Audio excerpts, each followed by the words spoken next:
அன்புங்கிறது ரொம்ப முக்கியங்க. அப்பா கிட்ட அன்பு இருக்கணும், அம்மா கிட்ட அன்பு இருக்கணும், மாமியார் கிட்ட அன்பா இருக்கணும், மாமனார் கிட்ட அன்பா இருக்கணும், உங்க உடன்பிறப்புகளோட அன்பா இருக்கணும். ஆமீன். உங்க கணவருடைய உடன்பிறப்புகளோட, உங்க உடன்பிறப்புகளை நேசிக்கிறத விட உங்க கணவருடைய உடன்பிறப்புகளை அதிகமா நேசிக்கணும். ஆமீன். அப்படி எல்லாம் இருக்கும் பொழுதுதான் அந்த அன்பு கர்த்தர் பார்வையில அது விலையேற பெற்றதா இருக்கும். ஒரு அம்மா எனக்கு சொன்னாங்க, அவங்களுக்கு 60 வயசு இருக்கும். அவங்க வீட்டுக்கு ஜெபத்துக்கு போயிருந்தப்ப சொன்னாங்க, அம்மா என் கணவர் இறந்துட்டாரு, என் கணவர் சைடு உறவுகள்ல என்னென்ன பிரச்சனை வருதோ அதெல்லாம் நான் டீல் பண்ணுவேன்னு சொன்னாங்க. என் வீட்டு சைடு உறவுகள் சைடு என்னென்ன பிரச்சனை வருதோ, என்னென்ன நல்ல காரியம் வருதோ, கெட்ட காரியங்கள் நடக்குதோ, எல்லாத்துலயுமே என்னுடைய பங்கு 100% இருக்கும்னாங்க. கர்த்தர் அந்த தாயாரை ஆசீர்வதித்திருக்கிறார். ஆமென். இன்னைக்கு நீங்க பார்க்கும் பொழுது அன்பு அப்படின்னு வரும் பொழுது எத்தனையோ பிள்ளைகள் அதுல தவறுகிறதை என் ஆவியில உணர்கிறேன். எப்படி நம்ம நடந்துக்கிறோம் யோசிச்சு பாருங்க. ஆமென்.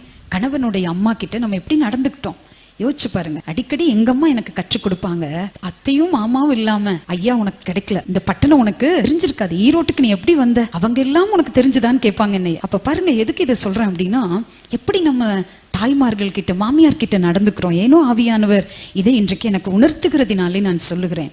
பாருங்க, சில பிள்ளைகள், ஒரு வீடியோ ஒன்று பார்த்தேன், அது என்னை ரொம்ப மனசு வலிக்க வச்சுது. கொஞ்ச நேரம் என்னையும் பாஸ்டரையும் சிந்திக்க வச்சுது, இருதயமே வலித்தது அந்த வீடியோவை பார்க்கும் பொழுது. உண்மையாய் நடந்த சம்பவம். ஒரு மருமக அம்மாவை பத்தி பையன்கிட்ட சொல்லி கொடுத்து கடைசியில் என்னாச்சு தெரியுங்களா, பாட்டியம்மாவுக்கு ரொம்ப வயசாயிருச்சு, ஒரு மூலையில கொண்டு போய் அவங்கள போட்டுட்டாங்க. போட்டுட்டு அவங்க பையன் வாயை பொத்திக்கிட்டான். ஒரு பெரிய ராடு மாதிரி இருக்குது, ஒரு இரும்பு கம்பி, அந்த கம்பியில எடுத்துட்டு பாட்டியம்மா மோஷன் போற இடத்துலயே குத்துறாங்க, துடிக்கிறாங்க, அழ முடியல, சத்தம் வெளியே வர முடியல. என்ன கொடுமை என்று யோசித்தேன். தமிழ்நாட்டுல நடந்திருக்கு. எதுக்கு இதை சொல்றேன் அப்படின்னா, சத்தம் வெளியே போக கூடாது அப்படின்னு சொல்லிட்டு பையன் இப்படி புத்துட்டான் வாய, பாட்டி சத்தமே போட முடியல, செத்து போயிருப்பாங்க. வலி எப்படி உயிர் போயிருக்கேன் யோசிச்சு பாருங்க. வாழ்றது ஒரு வாழ்க்கைங்க, என்னத்தை கொண்டுட்டு போறோம்? இன்னைக்கு எத்தனை மருமகள்கள் மாமியார நல்லா இருக்கீங்களான்னு கேக்குறீங்க, சாப்பிட்டீங்களான்னு கேக்குறீங்க, அவங்க மனசை எத்தனை பேர் புரிஞ்சு நடந்திருக்கீங்க? இன்னைக்கு ஆவியானவர் எனக்கு உணர்த்து, அன்புள்ளவைகள் எவைகளோ காலம் இருக்கும்போது தாங்க. கணவன் கிட்டையும் அப்படிதான், பிள்ளைங்க கிட்டையும் அப்படிதான், உறவுகள் கிட்டையும் அப்படிதான். மிஸ் பண்ணிட்டோம்னா திரும்பி வரவே வராது, உறவுகள் வராது. ஆகவே ஆண்டவர் நமக்கு கொடுத்திருக்கிற ஒவ்வொன்றிலையும் என்னோட சாட்சி ரொம்ப முக்கியம். எத்தனை பேர் ஆமேன்னு சொல்றீங்க? அன்புல கரெக்டா இல்லைனாலும் அற்புதம் நடக்காது, எழுதி வச்சுக்கோங்க. அன்பு விஷயங்கள்ல, அன்புன்னா என்னங்க, நான் கணவரை நேசிக்கிற விதத்துல, பிள்ளைகளை நேசிக்கிற விதத்துல, என் உறவுகளை நேசிக்கிற விதத்துல, என் கணவனுடைய உறவுகளை நேசிக்கிற விதத்துல, நீங்க நம்பினாலும் சரி நம்பாட்டியும் சரி. ஆமென். பாஸ்டரையாவுடைய பெரியப்பா பொண்ணு வந்தாலும் நான் நல்லா கவனிப்பேன், எங்க வீட்டு சைடுக்காரங்க வந்தாலும் கவனிப்பேன். கெட்சி அக்கா 10 நாள் பாட்டி வீட்டுல இருந்தாங்க, 10 நாள் நான் சமைச்சு கொடுத்தேன். என்னை பார்த்து வேலை செஞ்சு நீ ஓஞ்சே போயிட்டேன்னாங்க. தேவ பிள்ளை யார் வந்தாலும் சரி, ஆமே முனகிட்டாவது கவனிச்சிருவேன், ஆனா செய்வேன். என்னவே நான் சலிச்சுக்குவேன், ஏன்னா நானும் பலவீனமான பாண்டம். ஆமே நிறைய வேலை இருக்கு, நிறைய ப்ரிப்பேர் பண்ணணும், நிறைய ஜெபங்களுக்கு ஆயத்தமாகணும், குடும்பத்துல சமைக்கணும், பிள்ளைங்களை கவனிக்கணும், ஃபோன் அட்டன் பண்ணணும், மெசேஜ் ரெடி பண்ணணும், ஏகப்பட்ட விஷயங்கள் இருக்கு. ஆனா அந்தந்த காரியங்கள் என்ன செய்வேன், கவனிக்கிற விஷயத்துல ஆமென் ரொம்ப நேர்த்தியா கவனிக்கிறக்க ஆண்டவர் எங்களுக்கு கிருபையை கொடுத்திருக்காரு. அதனால யார் வந்தாலும் மனவா பாஸ்டர் வீட்டுக்கு போலான்னு சொல்லக்கூடிய அளவிலே தேவன் ஆசீர்வதித்திருக்கிறார். ஆமென். எதுக்கு சொல்றேன், அன்பு. இன்னைக்கு ஒருவேளை உங்க மாமி கிட்ட நீங்க சரியா நடக்கலன்னா, மாமனார் கிட்ட சரியா நடக்கலன்னா, கணவன் கூட திறந்த உறவுகள் கூட சரியா நடக்கலன்னா, மனைவி கூட திறந்த உறவுகள் கூட சரியா நீங்க இல்லைன்னா, இன்னைக்கு ஒப்புரவாயிருங்க. சாரி ஏசுப்பா, நீங்க அதை விரும்புறீங்க.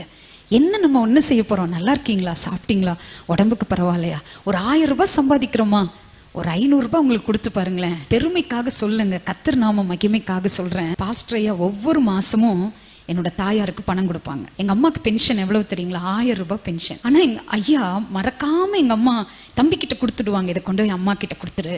தேவ பிள்ளையே, அந்த கனப்படுத்துகிற விஷயத்த மனுஷன் பார்க்கறது இல்ல, கர்த்தர் பார்க்கிறார். ஹல்லேலூயா. ஆமென்.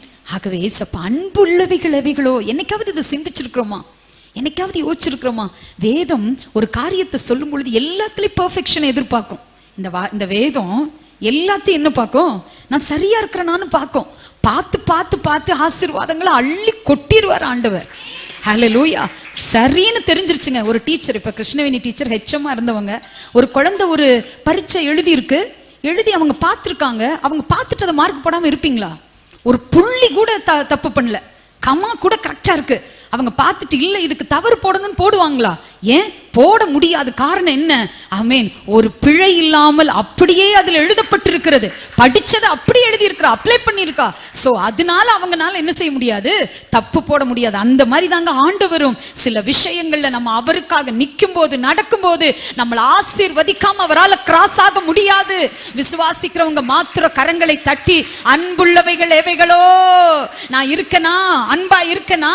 ஆவியானவர் இன்றைக்கு உங்களை பார்த்து கேட்கிறாரு. ஒருவேளை இது எனக்கு பிரச்சனை இல்ல, நான் இதை கிராஸ் பண்ணிட்டு போயிருவேன்னு சொல்லவே முடியாது. ஒரு ஆசீர்வாதம் வர்றக்கு அந்த பாதையில கொண்டு வந்து நிறுத்தாம, ஆண்டு நீங்க எங்க ஓடினாலும், ஆமென். பின்னாடி ஓடுனா எவ்வளவு நேரம் ஓடுவீங்க? ஓடி பாருங்க, வீட்டுல போய் ஓடி பாருங்க, பின்னாடி ஓடி பாருங்க, எவ்வளவு நேரம் ஓடுவீங்க? ஓட முடியுங்களா பின்னாடி? அந்த மாதிரிதான் இருக்கும் வாழ்க்கையும். பிரயாசப்படுவோம், ரீச் ஆக முடியாது, பின்னாடி ஓடுற மாதிரி தான் இருக்கும். ஆனா வசனத்துக்கு கட்டுப்பட்டு வாழ்ந்துட்டீங்கன்னா முன்னேறி செல்வா என்று வேதம் சொல்லுகிறது. இன்னைக்கு ஒப்பு கொடுத்து, ஏசப்பா அன்பு விஷயங்கள்ல நான் இன்னும் நடந்து கொள்ள எனக்கு கிருபையை தாங்கப்பா. ஆமென்.